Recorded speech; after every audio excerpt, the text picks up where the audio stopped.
Hello friends, क्या आप भी बोर्ड एग्जाम में चित्रकला का चुनाव किए हैं? तो फ्रेंड्स, ये चित्रकला का मैं पेपर आप लोगों को प्रोवाइड करने जो जा रहा हूँ, उसमें मैं बताऊंगा कि 70 से 70 अंक हम कैसे प्राप्त कर सकते हैं इस 2022 के बोर्ड एग्ज़ाम में। सो फ्रेंड्स, यदि आप अच्छा मार्क्स लाना चाहते हैं तो वीडियो को पूरा देखिए। भी चाहते हैं कि बोर्ड एग्ज़ाम में मुझे 90% लाना है, 90% प्लस लाना है, तो आपको चित्रकला में भी अच्छा अ, रणनीति बना करके अच्छे मार्क्स लाने होंगे। यदि आपका चित्रकला में भी अच्छा मार्क्स आता है, अन्य सब्जेक्टों में भी, अन्य विषय में भी अगर अच्छा मार्क्स आता है, तो आपका सीधी सी बात है कि 90% से अधिक ही आपका नंबर आएगा। सो फ्रेंड्स, चलिए हम वीडियो को तुरंत स्टार्ट करते हैं। और मैं आपसे एक रिक्वेस्ट करना चाहूँगा, यदि आपको वीडियो पसंद आती है तो प्लीज़ वीडियो को लाइक कर दीजिएगा। और अब आप देख सकते हैं यहाँ पे मैंने चित्रकला का जो पेपर था वो लिया हुआ है। और यहाँ पे देखिए आप लोग, ये जो चित्रकला होता है ना, ये 70 मार्क्स के टोटल क्वेश्चन पूछे जाते हैं चित्रकला से। ठीक है, चित्रकला से 70 मार्क्स के पूछे जाते हैं और 30 नंबर प्रैक्टिकल का होता है। ठीक है, तो 30 नंबर हमारा आसानी से स्कूल द्वारा मिल जाता है। और ये जो होता है इसमें 70 नंबर के हमें क्वेश्चन करने होते हैं। यहाँ देखिए नोट में लिखा है 15 मिनट परीक्षार्थी को प्रश्न पत्र पढ़ने, यानी कि समय कितना रहता है 3 घंटा 15 मिनट, और इसमें से 15 मिनट जो होता है इसी पत्र पढ़ने के लिए होता है। ठीक है, अगला निर्देश। निर्देश की अगर हम बात करें तो निर्देश में कुछ महत्वपूर्ण तथ्य होते हैं, इनको पढ़ना हमारे लिए बहुत ही ज़रूरी होता है। यदि मैं इसको आप लोगों के समक्ष रखूं तो आप अच्छे से सुना कीजिए। जैसे यहाँ पे जो प्रथम पॉइंट है हमारा, ये दिया हुआ है कि मुख्य पृष्ठ तथा उसमें रखे प्रत्येक उत्तर पत्र के दाहिने कोने पर अपना अनुक्रमांक अंकों में एवं शब्दों में साफ साफ लिखिए और निरीक्षक से सभी प्रपत्रों पर स्पष्ट हस्ताक्षर करवाइए। सो फ्रेंड्स, इसमें कहा गया, ये कहा गया है इसमें कि जैसे जो आपका अनुक्रमांक यानी कि रोल नंबर होता है, उसे आप साफ साफ अंकों में भी लिखना है और शब्दों में भी लिखना है। ठीक है, और बहुत ही अच्छे तरीके से लिखना है और पेपर के दाहिने साइड में। ठीक है, और जो निरीक्षक होते हैं, जो एग्जामिनर होता है, उससे आपको सिग्नेचर करा लेने हैं जहाँ जहाँ आपने वो लिखा है। ठीक है, दूसरा पॉइंट हमारा ये कहता है प्रश्न पत्र में 3 खंड में विभक्त होते हैं। ठीक है, प्रश्न पत्र जो होता है 3 खंडों में विभक्त होता है। इनमें से खंड क का प्रश्न अनिवार्य होता है। खंड ख और खंड ग में से किसी एक प्रश्न पत्र को करना होता है। ठीक है, ये दूसरा पॉइंट को मैं अगर आपको अच्छे से डीपली अगर बताऊं तो आप देख सकते हैं यहाँ पे, तो आप यहाँ पे देख सकते हैं। यहाँ पे देखिए खंड क, मैंने बताया कि अभी कि ये जो प्रश्न पत्र होते हैं खंड क, ख और ग में विभक्त होते हैं। इनमें क्वेश्चंस जो होते हैं 3 खंडों में होते हैं। और जो खंड क होता है इसमें 3 तरह के प्रश्न पूछे जाते हैं, जिनमें से केवल एक का ही करना होता है। जैसे प्राकृतिक दृश्य, आलेखन, प्रविधिक चित्रकला। ठीक है, खंड क में होता है। तो खंड क में से या तो आपको प्राकृतिक दृश्य करना, अगर आपको प्राकृतिक दृश्य करना है तो ये दोनों नहीं करने होंगे। ठीक है, ये दोनों नहीं करने हैं। अगर आपको आलेखन करना है तो ये दोनों नहीं करने, प्राकृतिक दृश्य और प्राविधिक चित्रकला नहीं करने, इन तीनों में से कोई एक ही करना है। और ये टोटल 45 मार्क्स के होते हैं फ्रेंड्स। टोटल कितने मार्क्स के? 45 मार्क्स के। आपको मैं बता दूं तो आलेखन ज़्यादातर बच्चों को पसंद आता है और आलेखन आसान भी रहता है। ठीक है, खंड ख की अगर हम बात करें तो इसमें स्मृति चित्रण के बारे में पूछा जाता है प्रश्न। ठीक है, ये टोटल 25 मार्क्स के होते हैं स्मृति चित्रण। इसमें से कुछ प्रश्न पूछे जाते हैं, तो ये इनमें से जो ड्राइंग बनाना होता है ये 25 मार्क्स का होता है। ठीक है, खंड ग की बात कर, अगर इसमें मैं बता दूं कि आलेखन क्या होता है और प्राकृतिक दृश्य क्या होते हैं, तो प्राकृतिक दृश्य में ये होता है कि वर्षा और अन्य सभी चीज़ों के जो अभी हम प्रश्न पढ़ करके आपको बताएंगे। ठीक है, आलेखन में भी वैसे प्राविधिक चित्रकला ये होता है, जैसे इसमें मैथमेटिक्स जो ड्राइंग होती है उसको यूज़ किया जाता है, जो रचनाएं में हम लोग पहले पढ़ते हैं। ठीक है, खंड ख में अगर बात करें तो स्मृति चित्रण आता है। और खंड ग में भारतीय चित्रकला, भारतीय चित्रकला से 25 नंबर, यानी कि आपको क्या करना होता है, खंड ख और खंड ग में से केवल एक को ही करना होता है। या तो खंड ख कीजिए या खंड ग कीजिए। अधिकतर बच्चे खंड ख करते हैं, क्योंकि खंड ग में क्या होता है, प्रश्न दिया रहता है, प्रश्न पूछता है और प्रश्न का ऑप्शन भी दिया रहता है, और उनका जो थ्योरी होता है वो वैसे भी प्रश्न पूछे जाते हैं और डिफिनीशन भी लिखना होता है। ठीक है, इसमें भारतीय चित्रकला में। तो आशा करता हूँ आपको तीनों खंड समझ में आ गए होंगे। तो मैं अब चलता हूँ अपने प्रश्न पत्र की तरफ। जान लीजिए कि परीक्षा में इससे संबंधित जितने भी टाइप के क्वेश्चन है उसको कैसे करने हैं, एग्जाम पैटर्न के बारे में हम लोग समझ लिए। अब हम बात करेंगे कि क्वेश्चन कैसे पूछते हैं। ठीक है, कैसे कैसे क्वेश्चन इसमें पूछे जा सकते हैं। तो खंड क की अगर हम बात करें तो इसमें कहा था, हम लोग पढ़े थे कि खंड क क्या है, अनिवार्य है। तो खंड क में आता है कि प्राकृतिक दृश्य चित्रण। ठीक है ना, तो प्राकृतिक दृश्य चित्रण में आपको क्या बनाने होते हैं, पहला जो क्वेश्चन दिया है हम पढ़ रहे हैं इसको। 25 सेंटीमीटर गुणे 24 सेंटीमीटर के आयत में पहाड़ पर सूर्यास्त के समय वर्षा दृश्य, नदी तथा नदी के किनारे घास चरती गाय, घर लौटती 2 ग्रामीण महिलाएं, आकाश में उड़ते हुए कुछ पक्षियों का चित्र बनाइए। ठीक है, चित्र में जल रंगों अथवा पेस्टिल रंगों का प्रयोग करना है। ठीक है, पहला क्वेश्चन ये है जिसमें प्राकृतिक दृश्य के बारे में पूछता है, और ये टोटल कितने मार्क्स के होते हैं आपको मैं बताने जा रहा हूँ। ठीक है, इस क्वेश्चन को अगर आपको इंटरेस्ट होता है तो ये आप कीजिएगा, या फिर इसके अलावा एक और क्वेश्चन भी होता है वो मैं अभी बताऊँगा। इसमें पहले जान लीजिए कि नंबर कितना मिलता है। ठीक है, इसमें जो क्वेश्चन नंबर 1 है, एक प्रश्न में इसका जो टोटल मार्क्स होता है, टोटल 45 नंबर का प्रश्न होता है। ठीक है, टोटल 45 नंबर इसमें मिलता है टोटल बना देने पर।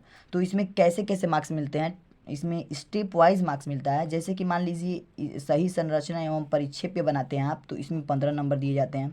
इसके संयोजन, चित्र के संयोजन में आपको 7.5 नंबर दिए जाते हैं। सुसंगत रंगों का प्रयोग अगर आप अच्छे तरीके से कर रहे हैं तो आपको 15 नंबर दिए जाते हैं। आकर्षण एवं सामान्य प्रभाव अगर दिखाई देते हैं तो उसमें 7.5 नंबर दिए जाते हैं। टोटल नंबर को जोड़ करके आपको 45 नंबर दिया जाता है। ठीक है, तो आप इसे अच्छे से बनाइएगा यदि आपको बनाना है तो।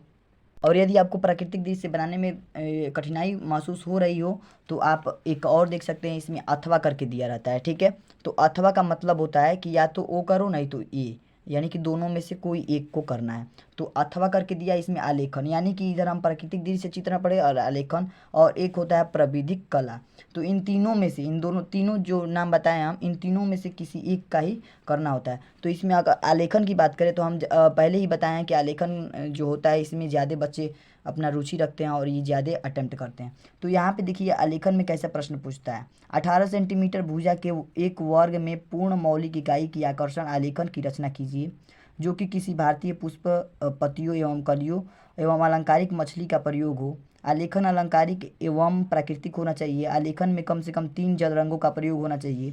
आलेखन कपड़े की चादर के लिए उपयुक्त हो। ठीक है, आप देख सकते हैं यहाँ पे इनमें कम से कम 3 रंगों का प्रयोग किया जाएगा। इसमें मछली भी होनी चाहिए, पुष्प, भारतीय पुष्प यानी कि कमल और इसकी कलियों और मछली का एक बहुत ही अच्छा सा फिगर बनाना है आपको, जो कि मैं इस वीडियो के लास्ट में या फिर अन्य किसी वीडियो में आपको प्रोवाइड कर दूंगा। ठीक है, यदि ये वीडियो लंबा हो जाएगा तो मैं अगले वीडियो में आपको प्रोवाइड कर दूंगा। तो यहाँ पे देख सकते हैं आप, आलेखन कपड़े की चादर के लिए उपयुक्त हो। ठीक है, ऐसा आलेखन बनाना है जो कपड़े की चादर के लिए उपयुक्त हो, और इसमें ज़्यादा से ज़्यादा 3 जल रंगों का ही प्रयोग करना है, ज़्यादा रंग नहीं भरने हैं। अब देखिए इसमें भी टोटल प्रश्नों की बात करें तो इसमें भी टोटल 45 प्रश्न ही पूछे जाते हैं, और ये स्टेप वाइज होते हैं। जैसे अगर मौलिकता की बात करें तो मौलिकता पर 15 नंबर दिए जाते हैं। संयोजन, चित्र के संयोजन में 7.5 नंबर। उत्तम रंग संगति, अगर 3 रंगों का प्रयोग अगर अच्छे तरीके से करते हैं तो आपको 15 नंबर दिया जाता है। सामान्य प्रभाव एवं आकर्षण, अगर चित्र आकर्षण लगता है तो 7.5 नंबर दिया जाता है। टोटल 45 नंबर आपको मिल जाता है, और 45 नंबर आपको आसानी से मिल जाएगा यदि आप इसको अच्छे से बना देते हैं तो। और अगला है हमारा प्राविधिक कला। तो प्राविधिक कला आपको बिल्कुल भी नहीं करना है, आपको ये नहीं करना है, आपको या तो आलेखन करना है। ठीक है, या तो आप आलेखन कीजिएगा या आप प्राकृतिक दृश्य चित्रण कर लीजिएगा। ठीक है, दोनों में से यदि आपको जो उचित लगे वो कर लीजिएगा। इसमें मैं ये नहीं कह रहा हूँ कि आप बिल्कुल ही मत कीजिएगा। ठीक है, इसको करना होगा तो आप कर सकते हैं, लेकिन इसमें जो प्रश्न पूछे जाते हैं, आइए मैं एक प्रश्न को पढ़ करके सुनाता हूँ। देखिए ऐसे प्रश्न पूछे जाते हैं। 2 समान वृत्तों की त्रिज्या 2.5 सेंटीमीटर और उनके केंद्रों की दूरी 6.5 साढ़े 6 सेंटीमीटर। दोनों वृत्तों की सामान्य त्रिज्या स्पर्श रेखाएं खींचिए। ठीक है, स्पर्श रेखाएं खींचनी, इसको गणितीय विधि में हमको करना पड़ता है, लगभग गणित ही मान लीजिए। तो इस तरह के प्रश्न करने से अच्छा है कि हम एक जो है फिगर बना लेंगे और टोटल हमारा 45 नंबर क्या हो जाएगा, मिल जाएगा। ठीक है, तो अगर हम खंड ख की अब बात करें, ठीक है, खंड क तो हो गया और टोटल 45 नंबर हमें मिल गया खंड क से। अब हम खंड ख की बात करेंगे। ठीक है, खंड ख, इसमें स्मृति चित्रण के बारे में पूछता है। स्मृति चित्रण का प्रश्न 2 खंड अ तथा ब में विभाजित होता है। ठीक है, अ और ब 2 भागों में ये बांटा रहता है, और प्रत्येक खंड से एक प्रश्न हल करना, यानी कि अ और ब में बहुत सारे प्रश्न दिए रहेंगे और इनमें से एक एक प्रश्न को करना होता है। एक प्रश्न खंड अ से तथा एक प्रश्न खंड ब से करना होता है। देखिए यहाँ पे चित्र 15 सेंटीमीटर, बहुत ही इम्पोर्टेंट जो हेडिंग है, आप इसे ज़रूर पढ़िएगा कि जो चित्र होना चाहिए ना वो 15 सेंटीमीटर, यानी 15 सेंटीमीटर से क्या छोटा नहीं होना चाहिए, वो बड़ा हो सकता है थोड़ा सा, लेकिन आप एग्जैक्ट 15 सेंटीमीटर का बना सकते हैं। ठीक है। और यहाँ पे चित्र में निम्नलिखित दो बिंदुओं पर ध्यान देना है। आप देख सकते हैं रेखा 160, रेखा जो खींच रहे हैं आप उसमें गड़बड़ी जैसे कि बहुत सारे लड़के क्या करते हैं, रेखा ऐसे खींचते हैं फिर ऐसे खींच देते हैं, इसी पे फिर इसको मिला देते हैं। तो ऐसी रेखाएं नहीं होनी चाहिए उसमें, एक सीधी रेखा यानी कि अच्छी रेखा होनी चाहिए जो कॉन्फिडेंशियल लाइन हो और अच्छे से फिगर ड्रा हो सके। ठीक है। सही आकार एवं अनुपात, अनुपात यानी कि 15 सेंटीमीटर, यानी कि उसकी जो छोटा बड़ा जो दिखना हो उसको अच्छे से बनाइएगा। आकार उसका अच्छे से होना चाहिए। जैसे कि मान लीजिए फूल की टोकरी, पहला जो क्वेश्चन नंबर पूछेगा, फूल की टोकरी बनाइए या क्रिकेट बल्ला किताब स्टैंड बिल्ली, इन आप 4 ऑप्शन दिए हैं। ठीक है। इन 4 ऑप्शन में से कोई एक बना सकते हैं। ठीक है। और किसी एक पर ये दोनों चीज़ें बहुत ही ध्यान देनी है, जैसे रेखा 160 और सही आकार एवं अनुपात। ठीक है। इसके लिए आपको 6 6 12 और 12.5 नंबर के प्रश्न पूछे जाते हैं इसमें से। ठीक है। केवल में से यदि आप बना देते हैं 12.5 नंबर मिलता है, और इसमें का ब एक बना देते हैं। ब में देखिए आम 2 पत्तियों सहित, अनार पत्तियों सहित, भिंडी गाजर, ये सब आपको बनाना है। बहुत ही आसान फिगर है, तो आप आसानी से इसे बना सकते हैं। और यदि आप इसे भी बना लेते हैं तो इसमें भी 12.5 नंबर मिलता है, यानी कि टोटल आपको 25 नंबर मिलता है। और 25 और 45 दोनों अगर मिला देंगे आप तो 70 नंबर का हो जाएगा। ठीक है। तो 70 नंबर के आपके प्रश्न यहाँ पे कंप्लीट हो गए। यदि आप इसे करना चाहें खंड ख का स्मृति चित्रण तो कर सकते हैं, और यदि आप ये नहीं चाहते हैं करना तो आप भारतीय चित्रकला का कर सकते हैं। ठीक है। खंड ग भारतीय चित्रकला, यानी खंड ख और खंड ग में से केवल दोनों में से केवल एक को करना होता है। ठीक है। या तो खंड ख कीजिए या खंड ग कीजिए। तो आपको यदि खंड ख पसंद ना आए, आपको नहीं बनाना है चित्र, तो आप खंड ग में प्रश्नों के उत्तर दे सकते हैं। ठीक है। तो यहाँ पे प्रश्न कैसे पूछे जाते हैं मैं ये बता रहा हूँ। भारतीय चित्रकला में रंगों के प्रयोग एवं महत्व को लिखिए। इसके में जो भारतीय चित्रकला है ना, इसमें रंग और जो उसके प्रयोग होते हैं इसके महत्व को स्पष्ट करना है आपको डिफिनीशन के तौर पर। और यहाँ पे देख सकते हैं अगला है हमारा क्वेश्चन, या तो वो कर सकते हैं, या अजंता चित्रकला पर संक्षिप्त प्रकाश डालिए, ये प्रश्न, अथवा भारतीय चित्रकला की विशेषताओं का वर्णन संक्षेप में कीजिए, या ये कीजिए, या ये प्रश्न करना होगा आपको, और इसके लिए आपको 15 नंबर निर्धारित होंगे। ठीक है। अगला हमारा प्रश्न इस तरह से वैकल्पिक प्रश्न पूछे जाते हैं, जिसमें 4 ऑप्शंस होते हैं। 4 ऑप्शंस होते हैं, जो ऑप्शन सही होता है उसके सामने टिक लगाना होता है और उत्तर में करके उसे लिख देना होता है। तो यदि आप इन प्रश्नों को भी सॉल्व करना चाहते हैं तो आप कमेंट बॉक्स में लिखिए। और दोस्तों यदि आप अभी तक चैनल को सब्सक्राइब नहीं किए हैं तो प्लीज़ चैनल को सब्सक्राइब कर लीजिए, और यदि आपको वीडियो पसंद आई हो तो लाइक कीजिए। यदि आपका इस जो भारतीय चित्रकला है इन सभी का आंसर चाहते हैं और भी बहुत ज़्यादा क्वेश्चन चाहते हैं जो बोर्ड एग्जाम में पूछे जा सकते हैं, तो आप कमेंट कीजिए, मैं इन सभी क्वेश्चन का सलूशन आपको दूसरे वीडियो में प्रोवाइड कर दूँगा। और जो भी चित्र था, जैसे भी चित्र बनाना था इसमें, तो मैं उन चित्रों को भी आपको प्रोवाइड कर दूंगा एग्ज़ाम से पहले। सो फ्रेंड्स बने रहिएगा हमारे यूट्यूब चैनल पे। Thank you.